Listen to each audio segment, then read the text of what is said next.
বাবা মায়ে চিন্তা করে জমেলাকে নিহিয়া,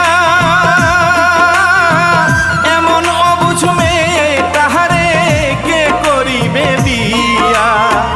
এই বলিয়া ঘটকে আনলো ডেকে